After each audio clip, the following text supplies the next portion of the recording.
Muy buenas noches con todos. Cusco, gracias.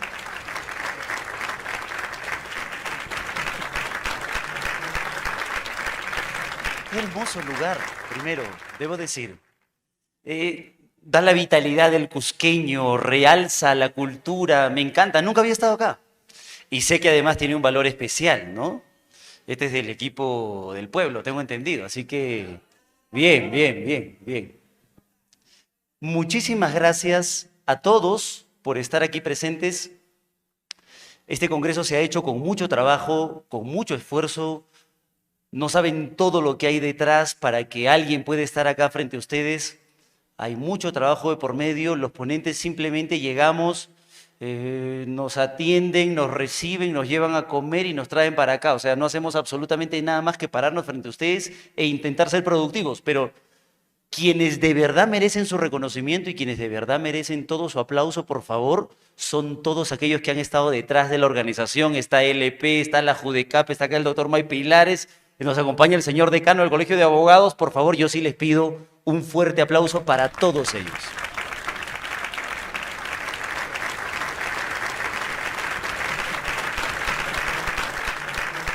Bueno, a lo que vinimos, ¿no?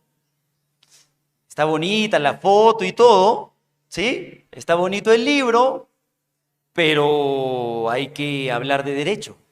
Finalmente somos abogados.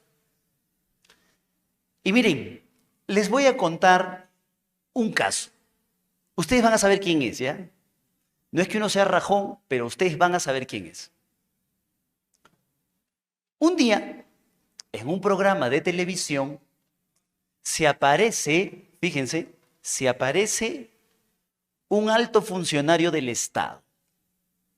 Creo que lo puedo decir. Un ministro de Estado se aparece en un programa de televisión.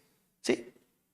No va a dar nombres, pero se aparece en un programa de televisión y dice así: yo quiero denunciar que hay una organización criminal vigente en este momento que debe ser investigada y que me acaba de votar a mí, alto funcionario del Estado, me acaba de expectorar.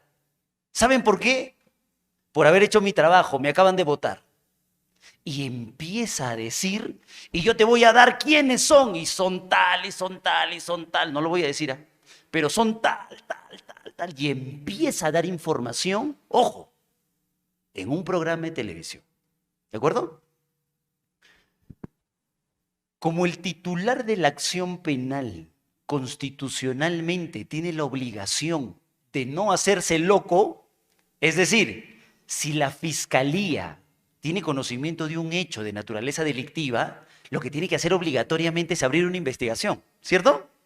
Para saber si es que lo que se estaba declarando, lo que se está haciendo público, lo que se está ventilando en un programa de televisión, finalmente es delictivo o no.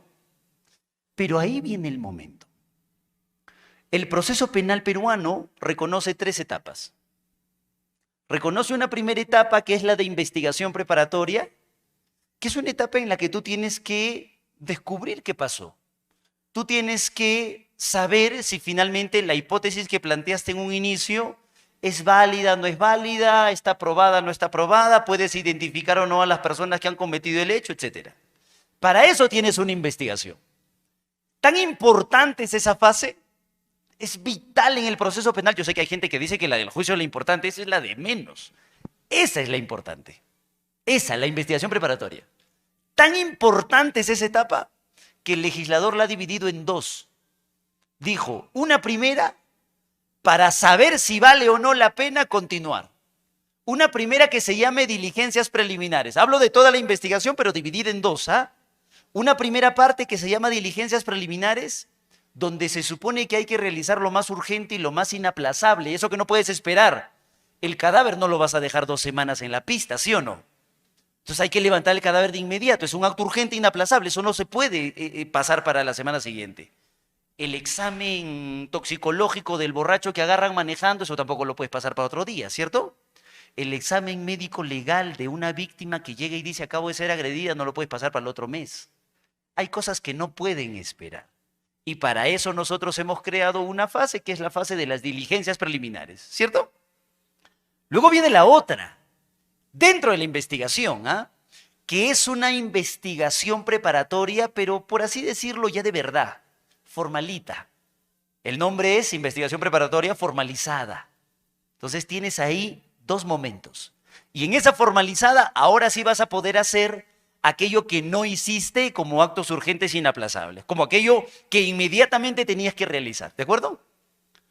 Tú terminas esa fase, la inicial, y el fiscal se siente en su despacho y dice, a ver, ya llamé a declarar testigos, en todas, ¿ah? En las preliminares y en la formalizada. Ya llamé a declarar testigos, ya pedí documentos, es más, ya mandé a hacer pericias, he recopilado prueba material inclusive, me he llevado los celulares, encontré plata, ¿cierto? Ya hice todo lo que tenía que hacer. ¿Qué debo hacer en este momento? Y el fiscal se cuestiona y dice, ¿creo que la persona que estoy investigando es responsable o no? Yo me tengo que convencer primero, yo como fiscal, al culminar esa etapa. Tomas la decisión, obviamente, está el camino también de decir, no, yo considero que después de todo lo que he hecho la persona no es responsable y por lo tanto o archivas o emites un sobreseimiento, ¿cierto? Pero vamos por el camino que nos interesa, el camino que nos hace continuar en el proceso, que es el camino en donde el fiscal agarra y dice, estoy convencido que la persona que yo he investigado es responsable penalmente. Y si considero yo fiscal que es responsable penalmente, entonces la tengo que acusar, porque yo no la puedo mandar presa, pero el Poder Judicial sí. Entonces tengo que tocarle la puerta y pedirle permiso para que autoricen su condena, para que sean ellos finalmente quienes validen lo que yo he hecho y puedan condenar. En ese momento, al finalizar esa etapa de investigación preparatoria, se formula el requerimiento acusatorio, ¿cierto? Y luego el Poder Judicial, que ya no es tonto, porque antes, eso nada, es con todo respeto, ¿ah? Porque antes el Poder Judicial recibía una acusación y decía, ya, para juicio. Y cuando estaban en juicio decían, ¿qué? ¿Esto has traído a juicio? Claro, todos los casos llegaban a juicio porque no teníamos una etapa como para revisar, para filtrar. Ahora el Poder Judicial ya no es tonto. Dice, un ratito, ¿vas a acusar? Sí. Ya, entonces voy a designar a alguien para que revise lo que has hecho. Y hemos creado la figura de un juez de investigación preparatoria. Y ese juez de investigación preparatoria revisa lo que el fiscal ha decidido, ¿sí o no? Es la etapa intermedia, es esta de acá, es el control de la acusación. Y revisamos que esté bien hecha. Si una coma está mal, la corregimos. Si un apellido está mal, lo corregimos. Si no hay imputación, lo corregimos. Si no hay elementos, no lo pasamos a juicio. Porque no estamos para perder el tiempo, ¿sí o no? Pero si está bien hecha y tiene sustento y probablemente nos lleve una condena, entonces lo pasamos para juicio. Y en juicio, ya el Poder Judicial decide, con toda la prueba que se actúa, si finalmente la persona que ha sido acusada es culpable o es inocente. ¿Sí o no? Miren todo lo que tenemos que pasar, ¿ah? Hay que hacer diligencias preliminares. Hay que hacer investigación preparatoria formalizada. Hay que pasar etapa intermedia. Hay que ir a juicio. ¿Ustedes se imaginan hacer todo eso y que lo absuelvan? ¿Sería un fracaso para el sistema o no? Claro, porque quiere decir que todos nos equivocamos. Todos. Voy a poner un ejemplo muy claro. En el Perú hubo un caso de tráfico ilícito de drogas y crimen organizado. En su momento era el caso, pero más complejo, el más grave, tenían todas las pruebas y en un audio le decían al acusado, grande homo, grande capo, ¿sí? Investigación, etapa intermedia, juicio, absuelto. ¿Estoy mintiendo? Lo absolvieron, ¿sí? Lo absolvieron. Y les voy a ser sincero, probablemente lo mismo pase con los casos Lavajato. Probablemente, ¿han visto el juicio o no? ¿Están viendo el juicio? ¿Ven cómo Fiscalía, con todo respeto, no puede probar lo que acusa? Entonces es grave, porque genera en nosotros, sociedad, una sensación de impunidad. Y genera esa sensación en la que, oye, todos liberan a delincuentes, ¿cierto? ¿Qué quiere decir? Que una absolución es el fracaso del sistema, porque nos hemos equivocado. Fiscalía y policía en investigación, juez de investigación preparatoria en etapa intermedia y todas las partes en el juicio finalmente para que el juez les dé la razón a la parte acusada, ¿sí o no? Ahora, se las pongo más grave todavía. Una cosa es que te absuelvan por insuficiencia probatoria, es decir, que la declaración de un testigo, la declaración de la víctima no puede probar lo que te acusan, el hecho que te acusan, ¿cierto? ¿Ustedes se imaginan que te absuelvan por atipicidad? O sea, quiere decir que todos somos una sarta de personas que no hemos hecho nuestro trabajo, ¿cierto? Porque claro, una absolución por atipicidad quiere decir que el hecho nunca fue delito. Es más, la regla de la tipicidad es el hecho dalo por probado, te la regalo, aún así no es delito. Entonces, ¿qué sucede? Ese es nuestro proceso penal y esos son nuestros problemas, los que nosotros estamos viviendo al día de hoy. Regreso al caso que les estaba contando, ¿sí? Un ministro de Estado declara en un canal de televisión que él había sido expulsado, votado, expectorado, lo habían despedido a través de Twitter porque él, según su versión, había hecho su trabajo. No me es relevante en este momento el fondo del asunto, eso es lo de menos para mí. Pero él decía que lo habían votado por hacer su trabajo, porque ordenó a determinados efectivos que realicen capturas, formen un equipo para la búsqueda, y a alguien eso no le gustó y lo votaron. ¿De acuerdo? Hemos quedado hasta ahorita de que el titular de la acción penal tiene la obligación de aperturar las diligencias preliminares, ¿sí o no? Ustedes, los de la primera columna. El fiscal debe decir, esta es mi disposición número 1. La noticia fue el domingo. El día lunes a primera hora, la fiscalía debió sacar la disposición número 1, que diga, se dispone, 2 puntos, aperturar diligencias preliminares contra tal. Y si no sabes quién es, contra los que resulten responsables, ¿cierto? Eso ha pasado siempre. Eso se ha hecho toda la vida. Es más, se sigue haciendo. El otro día, en otro caso, eso es lo bueno del funcionario peruano, nunca te deja dar casuística. Otro ministro de Estado, ¿qué puedo hacer? No soy yo, son ellos. Ha hecho depósitos por 100.000 soles a su familiar. Su familiar, además de haber recibido los 100.000 soles, ha recibido el depósito de un particular. Con ese dinero han comprado un departamento, ¿cierto? Esa noticia sale un día domingo. ¿Sospecha de qué se tiene? Sospecha de delito contra la administración pública y sospecha de delito de lavado de activos, ¿cierto? Díganme si me equivoco. El día lunes a las 8 en punto de la mañana, ¿no estaba la fiscalía ingresando al Ministerio de Salud? Iba con una disposición en la mano, que era disposición de apertura de las diligencias preliminares, porque necesitas aperturar las diligencias preliminares para poder trabajar, ¿sí o no? Sin eso no puedes trabajar.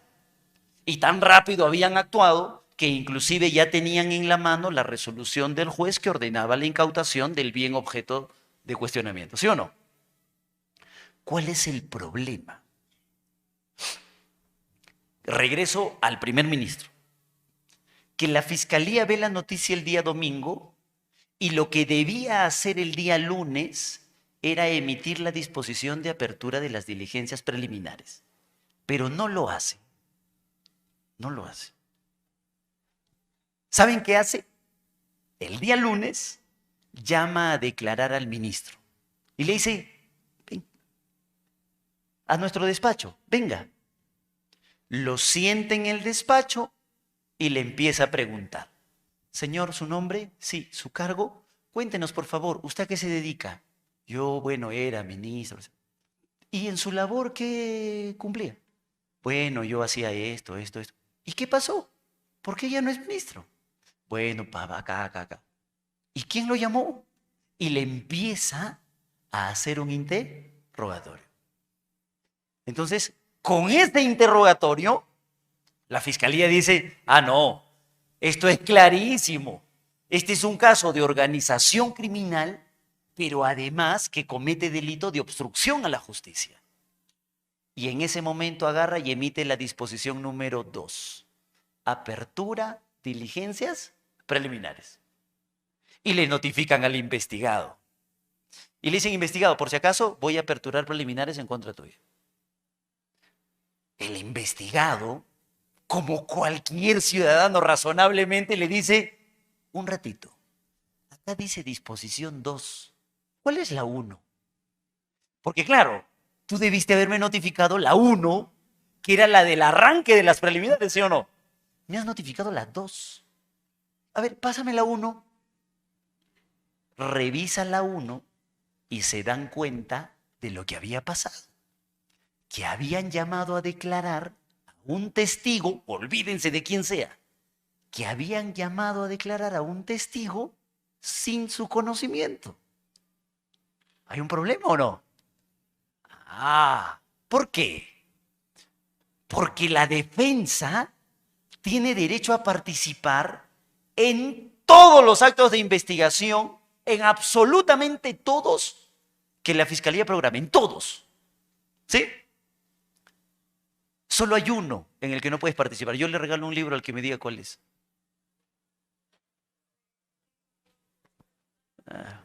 Ya, para el otro congreso. Pero la defensa en principio tiene derecho a participar en todas las diligencias que Fiscalía programe, salvo una. Salvo una. Doctora,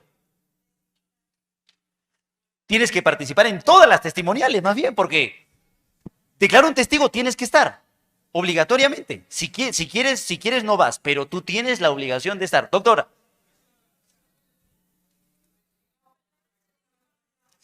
Es que el colaborador eficaz no participa del proceso principal, él tiene su propio proceso. Doctora. No, esa sería una audiencia de control de sobreseimiento y si tienes derecho a participar, doctora. Tú puedes participar en todas, menos en la declaración del coimputado que no defiendes. Es la única. Y yo cumplo mi palabra. Yo cumplo mi palabra, doctora.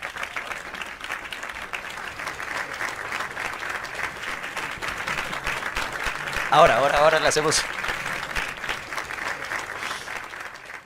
Entonces, ¿qué pasa?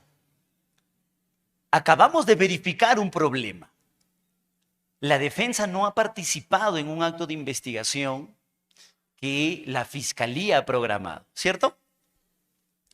Si yo les preguntara por otro libro, ¿qué derechos se habrían lesionado en ese caso? Bueno, pero es muy fácil. Obviamente, está el derecho a defenderse, ¿cierto? Está el derecho a defenderse, porque si él declara yo no estoy, una cosa es que tú siempre le preguntes a Caperucita, entonces necesito estar yo también para ver si el lobo de verdad era tan malo, ¿no? Necesito estar presente. Entonces hay un problema de defensa, uno. Pero hay un segundo problema. Es un problema de legalidad. Porque lo que yo les acabo de contar, y lo que ustedes probablemente ya sabían, es que el proceso penal tiene 3 etapas. Tiene una investigación preparatoria, tiene una etapa intermedia y tiene un juicio. Y esa investigación preparatoria se subdivide en diligencias preliminares y en investigación preparatoria formalizada. Lo que acabas de hacer no está en ninguna de las etapas. Es una conversación en tu barrio. ¿Sí? Es algo que no forma parte del proceso penal, ¿sí o no? Hay un problema de legalidad, ¿cierto? Ya. Todos me dicen sí, sí, porque yo soy el expositor, pero ahora les voy a cambiar la idea. Porque claro, ustedes no deben hacerle caso necesariamente al que se para frente a ustedes.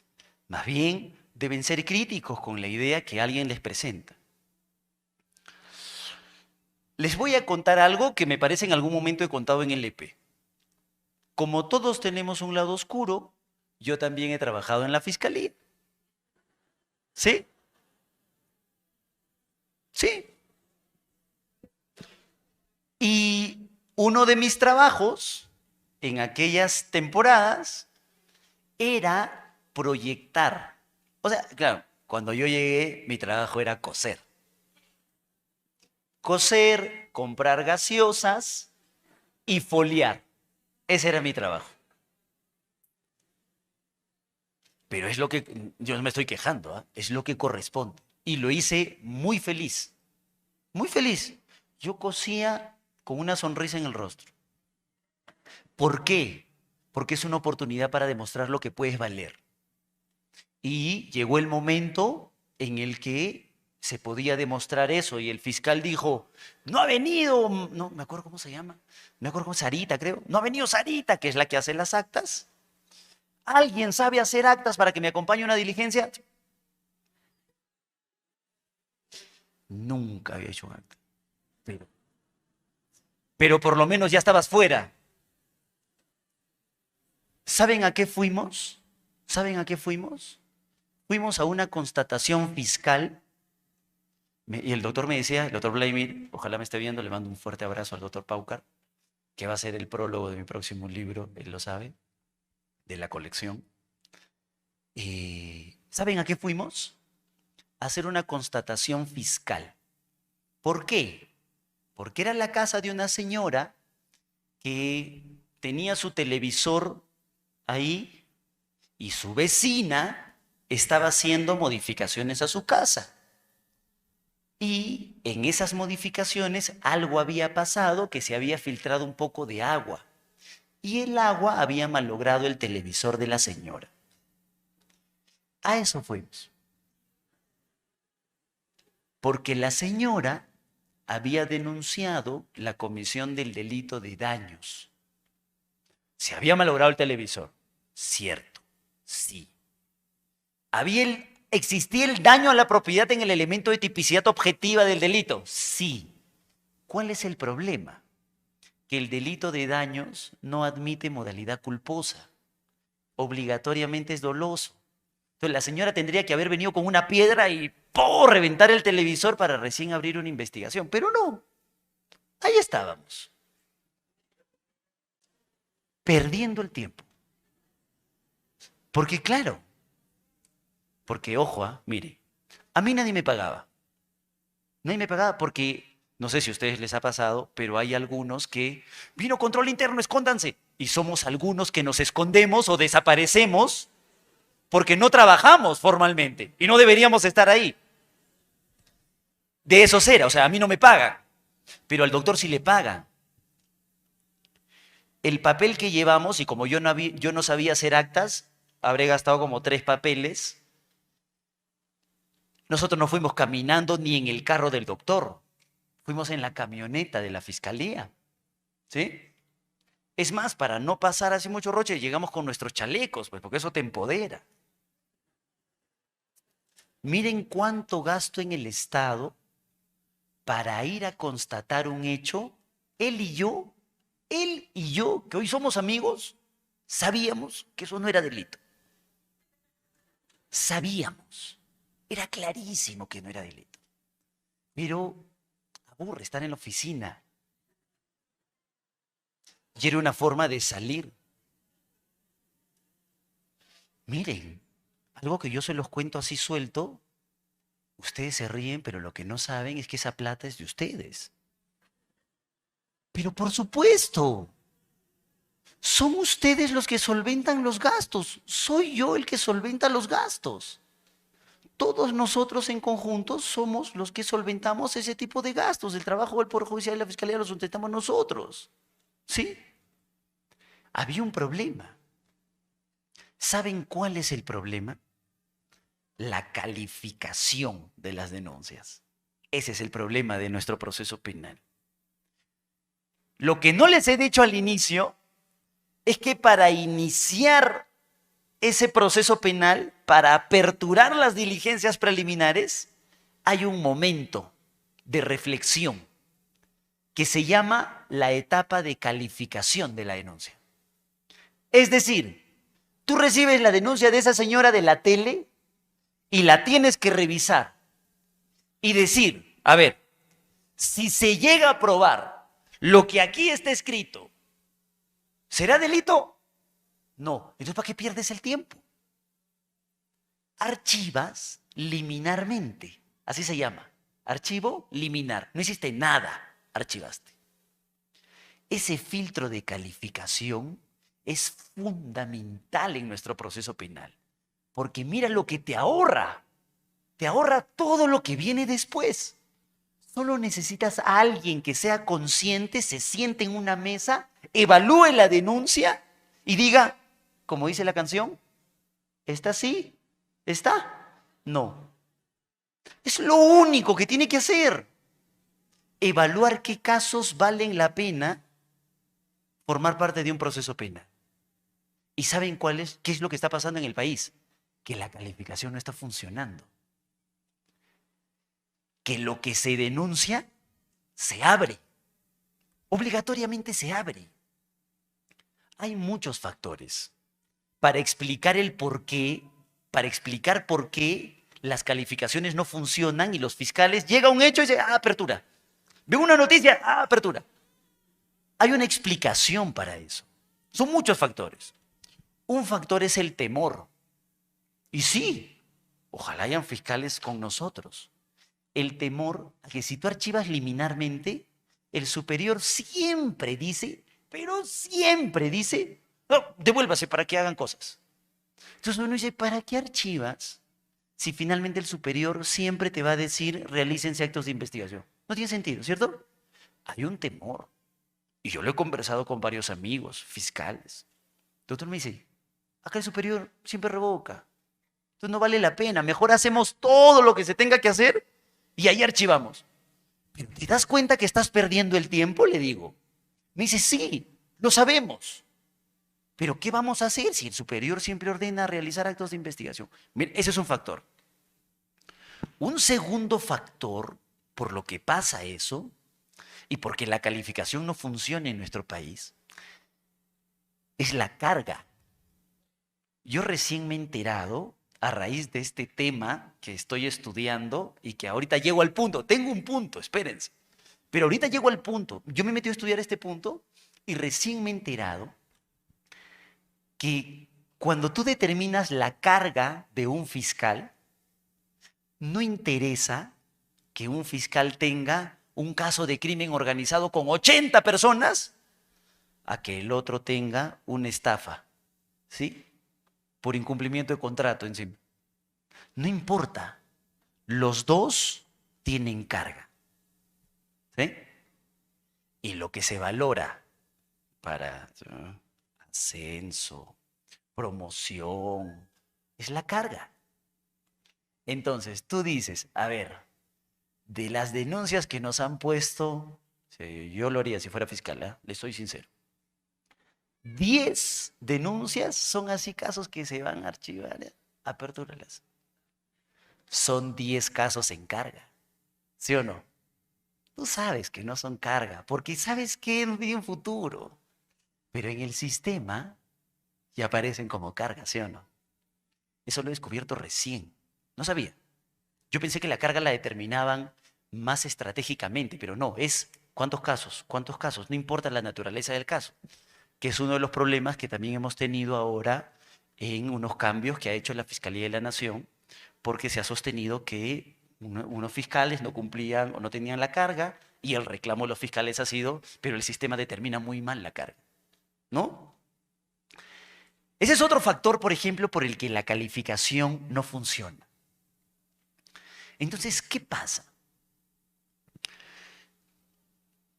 Se ha creado en ese caso, yo sé que hay muchos otros, pero ese caso que les acabo de contar del ministro, que de cierta forma es el más trascendente, el que marca la pauta, yo estoy en total desacuerdo, se los aseguro, en que el propio Poder Judicial diferencia entre casos emblemáticos y casos que no son emblemáticos, ¿sí? Estoy totalmente de acuerdo. No puede ser posible que los lunes el canal de televisión del Poder Judicial saque una lista y diga, el día de hoy, no te pierdas, juicio oral contra, audiencia de control de acusación contra, y también tenemos de estelar la apelación de prisión preventiva. O sea, estoy muy en contra.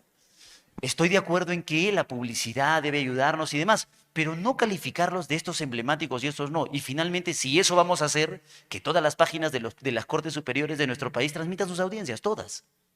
Todas. Si es un tema de publicidad. Pero ya, no voy a entrar a esa discusión en este momento, es para el otro congreso.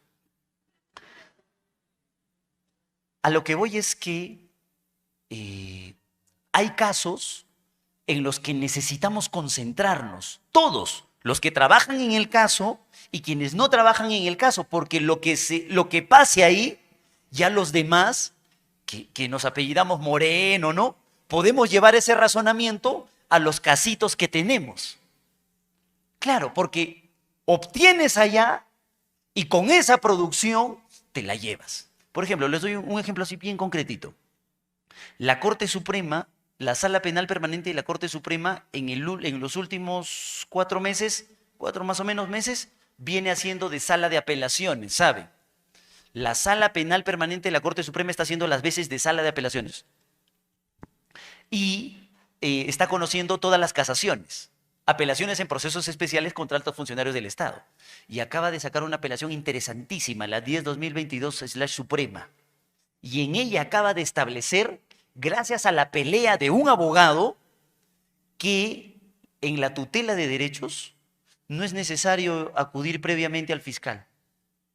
Ya no, ya. Solo si es que vas a reclamar imputación necesaria. Pero en los demás casos, ya no. ¿Y qué hemos hecho los abogados, los otros, los de entonces? Hemos agarrado esa apelación 10-2022 y le hemos llevado a nuestros casos. Y cuando nos han querido reclamar, hemos dicho, ya no se puede. Y cuando el juez nos ha querido reclamar a nosotros, ¿por qué no se puede? Porque acá la Corte Suprema lo acaba de decir. Es importante producir en este tipo de casos para que con ese razonamiento podamos ir a otros. Solo por eso estoy de acuerdo en concentrarnos en algunos y no en todos. Entonces, ¿qué pasa? Este caso que les acabo de contar, abre una etapa más en el proceso penal. Abre una etapa previa al proceso penal, que es el tema que les quiero presentar. Es la etapa de indagación previa. O sea, antes de aperturar diligencias preliminares, indagas.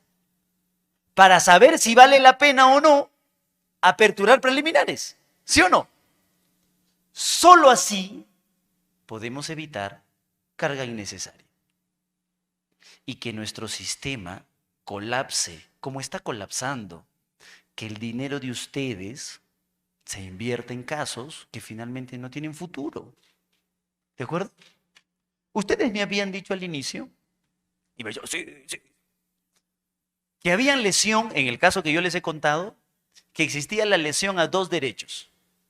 Primero, el derecho de defensa, ¿cierto? Porque hay un acto de investigación que se ha hecho sin la participación de la defensa. ¿Qué me dirían ahora si les planteo la siguiente solución? El acto de indagación previa permite que el fiscal decida si es que de verdad vale la pena o no aperturar una diligencia preliminar. Pero tranquilo, que si yo le tomo la declaración a alguien, cuando aperture las diligencias preliminares, lo llamo para que tú lo interrogues. ¿Solucionó el problema o no? ¿Por qué no? Ojo, ojo, ojo. No es una ampliación de la declaración. Esa declaración que se ha llevado a cabo en actos de indagación previa no existe. Está fuera del proceso penal. Es lo mismo que haber declarado en la televisión. Cuando aperture diligencias preliminares, lo voy a sentar como si no hubiera nunca tomado la declaración. Y ahí vas a preguntarle. Y como la verdad es única, cuando le preguntes probablemente salga a la luz, tranquilo. No hay ningún problema. No, pero Jefferson, ya tienen una declaración escrita antes. Entonces la van a hacer valer en cualquier momento. Te estoy diciendo que esa es una declaración fuera del proceso. La declaración válida, como un acto de declaración previa, válidamente, dada en diligencias preliminares, es la que van a dar cuando tú participes. Cuando vayan a juicio, y ustedes saben que en juicio tú puedes usar la declaración previa, ¿sí o no? Para refrescar memoria o para evidenciar contradicción. Solo vas a usar la que se... Es más, los jueces peruanos solo permiten usar, para declaraciones previas, aquella que se ha llevado a cabo con todas las garantías, ¿ah? O sea que si no ha participado un fiscal, esa no vale. Si no ha participado el abogado defensor, no vale. No te permiten hacer uso de declaración previa en juicio. Problema resuelto. Había otro problema, que era el de la legalidad, que ese me parece más trascendente. Porque recuerden además que las nulidades, porque si tú quieres declarar un acto nulo, esa nulidad tiene que respetar el principio de trascendencia. Si no, hay que preguntarle al doctor Fornina Mango, que hasta hoy día, mañana creo. Pregúntenle sobre el principio de trascendencia en las nulidades procesales. Si la nulidad no es trascendente, no tiene por qué declararse nula. Pero vamos a la legalidad. Ahí tienes un problema. Porque los funcionarios públicos solo pueden hacer lo que la ley les permite hacer, ¿cierto? A diferencia de nosotros, ciudadanos comunes y corrientes. Y la pregunta es, ¿por qué un fiscal le tomaría la declaración previa o realizaría estos actos de indagación previa al proceso penal? ¿Por qué? ¿Para perjudicar al investigado? ¿O es para maximizar su derecho a la presunción de inocencia? Cuando se apertura, cuando se emite una disposición que dice se apertúrese diligencias preliminares, ese día estás estigmatizado. Absolutamente estigmatizado. El que me diga que la presunción de inocencia, estás estigmatizado. ¿Sí? Porque ya eres una persona sometida al ojo del derecho penal. Y el derecho penal mira feo. ¿Sí? Ante los ojos de la sociedad, estás mal visto. No puedes postular ni un cargo público, porque te van a dar duro, ¿cierto? Duro. No importa si lo hiciste o no lo hiciste, ¿ah? No importa si es delito o no es delito, no importa. Si hay una disposición que dice aperturas de preliminares, tú eres una persona sometida al ojo del derecho penal. Lo que se intentaría hacer con actos de indagación previa es llegar a ese momento solo en los casos en los que valga la pena. Maximizar la presunción de inocencia de todas las personas que están siendo o que podrían ser investigadas. Y recuerden, la limitación de derechos fundamentales siempre requiere norma expresa, siempre.